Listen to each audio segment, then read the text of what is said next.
But now I'd like to introduce you to Chris Hillman from the Minstead Trust.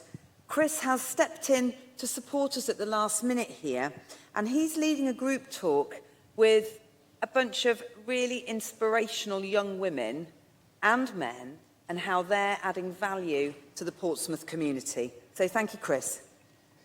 Hello. There are so many reasons why employing people with a disability is important for business. And we know that creating a diverse workforce, this will help you closely reflect your customers and your community, helping you to recruit a broader talent pool, improving staff morale and teamwork, and allowing you to employ high-quality staff who are skilled, loyal, and hardworking. Today, we are going to meet 5 young people at different stages of their career journey, supported through partnerships between Portsmouth City Council, local colleges, and local organisations to allow supported internships, apprenticeships, and employment. We hope that through this, you can get a flavour of the brilliant skills that they have and that they could bring to your workplace. First, I'm going to introduce Josh. Josh works for Hover Travel in a customer service role. Hover Travel have told us that Josh's involvement at Hover Travel is always 100%. He is committed to the company, and his dedication to help customers makes him a really great member of the team. Providing and promoting accessible transport is vital to the work of Hover Travel, and Josh brings his experience and perspective to support his work. Josh, I know you've been with Hover Travel since 2017, and with them you completed an apprenticeship in customer service. So Josh, what do you enjoy most about your job? Well, good morning, everybody, and hello, conference, and hello, Chris. As you say, I work for Hover Travel. What do I enjoy about my job? What don't I enjoy about my job? There's such an eclectic mix of things that go on. I enjoy working with my very much esteemed colleagues. I love them all dearly. To me, they're like family. I love that no 2 days are the same. Every hovercraft crossing, believe it or not, is very, very different. And what I like about that is the fact that I'm thinking on my feet, although I might not be very good on my feet with my cerebral palsy, etc. I get the chance to think on my feet and adapt, which is what I enjoy most. And building up a rapport with the customers. I've been there nearly 5 years, and building up a rapport with the customers is very, very key for me. Fantastic. And so what are the skills that you've learned through your work with Hover Travel? Well, at school, I excelled in English. For example, I was great with J.B. Priestley's and Inspector Calls, but I was never very good with a calculator. I used to watch Countdown every afternoon, albeit for Rachel Riley, I must add. But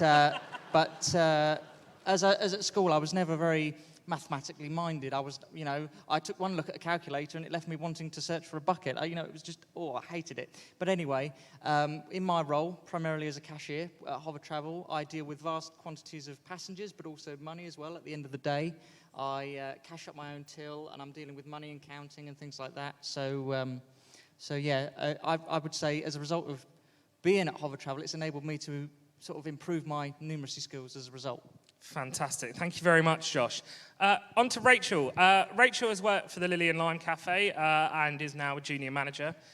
Rachel, you joined Lily and Lime as a supported intern in 2017. Since then, you've done a traineeship, an apprenticeship, and now a junior manager. Rachel, you became a key member of the team. And after finishing your training, we just had to offer you a job, really, because we felt that our cafe probably wouldn't function if you moved on somewhere else. So, Rachel, how has your training helped you to get to where you are, and what's next? My training has helped me to get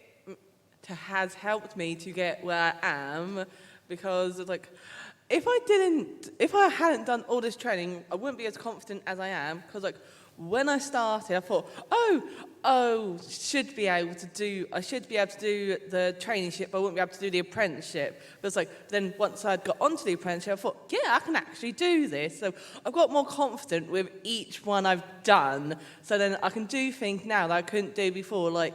Before, I definitely would not have been able to think I'll be able to make a cappuccino dead easy. And because I'll be able to make a cappuccino dead easy, but now I can. I can do certain things I couldn't before. There was one thing I've had trouble with heat before, with things with heat. But now I can just deal with that easy, because when you make the paninis and all the other foods, I can do that quite dead easy. So I've gotten over some things, so that. And then it's just and also I've become more sociable. So then I'm more sociable so that I can go out and talk to people more. So when I'm in the cafe, I just sometimes, like, some of the customers ask, and I just talk about the cafe and say, like, oh, this is what we do, blah, blah, blah, blah, blah. Like, say, like, when I'm showing a trainee how to do something, like, before we had the new till system, taking them over to the table and showing, this is how you use it, and then showing them, and like that. So I love working with the people in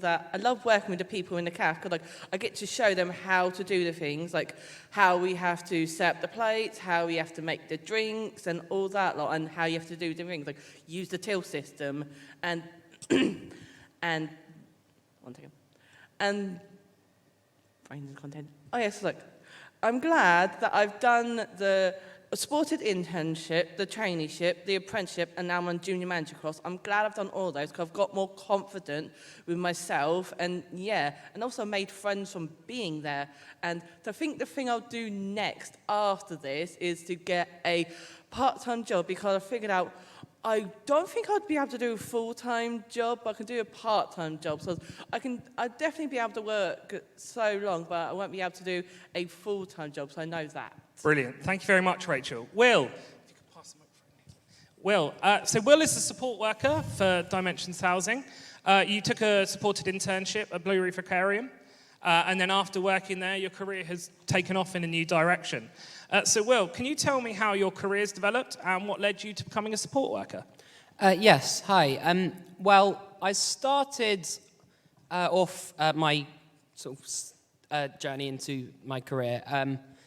I have Tourette's syndrome and anxiety, and I did not think I would be able to work. I was in quite a low place. I wasn't very confident. But I started the supported internship with Havant South Downs College. And from there, I got into a work placement with the animals at Blue Reef Aquarium. While I was there, I got employed in the cafe, which wasn't where I wanted to be really. The cooking wasn't my strong point. But so I got employed there, and at that time, I was happy. It was a job. I built up so much confidence from the college and having, just being there, being in this job. I always sort of think back to it and think that I am capable. I always was capable. I just needed that little bit of a push. So the confidence and the skills that I gained from working at the aquarium, I kind of used to have a bit of a change in career path, because it was always either animals or caring, because I've always wanted to help other people who go through sort of similar struggles that I have. So I sort of used that confidence, and now I'm in a full-time employment job with Dimensions as a support worker. Fantastic, Will. Thank you. If I could pass over to Lucas. So, Lucas, you are on a supported internship placement with the pathology department at QA Hospital, and it's clear that you've quickly become quite an important and trusted member of the team. So what is the job that you're doing at the hospital, and what skills do you bring to it? Well, cellular pathology, pathology itself is basically the chop shop of the hospital. There's body parts, there's cells, and stuff. My job there is to, sort the cells out in number order, because they come in these, what are they called? They're slides. They come in these slides, and I sort them out in number order in these boxes, and I have to be very focused and very, what's the word? Well, just focused, really. Sounds like there's a lot of pressure on that job. Yeah, a lot of pressure, because if I mess up the whole thing, if I mess it up, if I get something wrong, I destroy the complete organization system of pathology, and that is quite pressuring. Rather you than me, Lucas. If I could grab you on to James as well now. Lovely. So, James, you're just starting out your career. You're on a supported internship with the Rowans. Yeah. So, how are you enjoying your placement? I've been enjoying it quite well with the people I've worked with. I've enjoyed it, and so yeah. Fantastic. And so what would you like to do for a job in the future? Work in like a cafe somewhere in catering. Fantastic. Well, I'm sure there's plenty of cafes and catering out here in the hall. I'd be very interested in a staff member like you. Fantastic. So, yes, if you'd like to discuss the opportunities to help young people get started in their careers with a work experience placement, supported internship or apprenticeship, please speak to Amanda Percy, who's down here, or contact Shaping, and they will pass it on to the team working on the programme. Also, if you would like to find out more about developing your organisation to become disability confident, please talk to many of the partners here today, the Lily and Lime Cafe, Portsmouth City Council, DWP, many of the other disability confident signatories that are in the hall. Apart from that, I'd just like to say thank you very much to all of you for coming up here and talking to me and talking to the people outside.